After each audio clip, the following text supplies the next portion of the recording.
I'm here with Halfdan Ullmann Tøndel, the writer and director of Armand. Thank you so much for taking the time to meet with me today. Thank you for having me.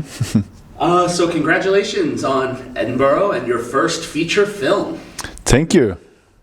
And so I have to ask, just right off, for your first feature, some heavy topics you chose to explore. What inspired this story to be the first feature that you wanted to tell? I mean, it's different layers here, but the first seed of the story was with the character of Elizabeth, played by Renate. I had this mind of this person who was very strong, smart, maybe a little bit manipulative in one moment, and then totally helpless in the next moment. And then after I had this, but I didn't have a universe to put this character in, and then I heard this story about two 6-year-old boys on a camping trip, which was, quite similar to what is, happening in Armand. It was a little bit lighter, but the way I was able to imagine based on just little piece of information and create a big story on who were their children and who were the parents, it was quite inspiring. And then I also worked in a primary school for 4 years. Okay. So I've been through a lot of these situations, and I've been through conflict management and things like that. And so that's, and of course I have some past experience from my own life that I also put in. So it was just a porridge of different experiences. Well, and that was what I was wondering about, given the topic. So you chose, because this meeting could have occurred between the parents at a home at a, so what was the inspiration to put it in a school? Because that just adds a whole nother layer on top of. Yes, so because I think it's interesting how institutions and the state kind of deals with more private conflicts.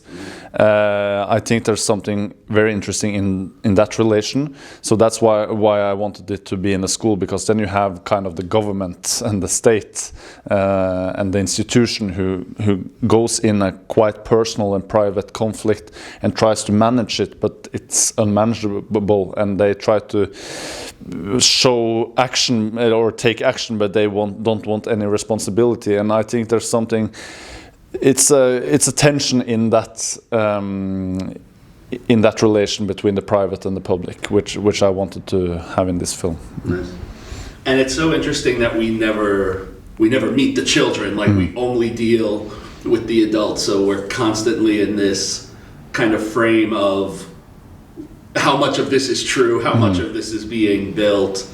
Was that always the intention? Did you always just want to focus this on the adults, or were there earlier versions where the kids were more of a part of it? Or? No, they were never a part of it. Never a part of it. Okay. So because this film is all about the stories we tell. Right. The stories we tell about our kids, about ourselves. That's the whole film. And I didn't want the kids to come in and kind of ruin that, and also I think it's very interesting how we as parents kind of mirror ourselves in our children, and how also when you worked at a school, you kind of judge parents based on how the kids are, and you have all this prejudice and all these thoughts and all this different things you think about other people based on very little information, which I think is interesting. Yeah. And so now with this, the stories and the lies we tell, something that was interesting with the film that I noticed as I was watching it was a lot of close-ups. Yeah.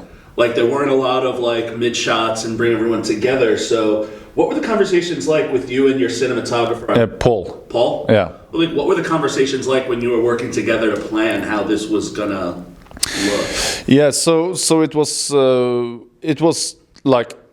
two concepts. The one was, in the dialogue scenes, we only want these close-ups. We don't want to have the master shots because we want to stay in this claustrophobic kind of sense of reality.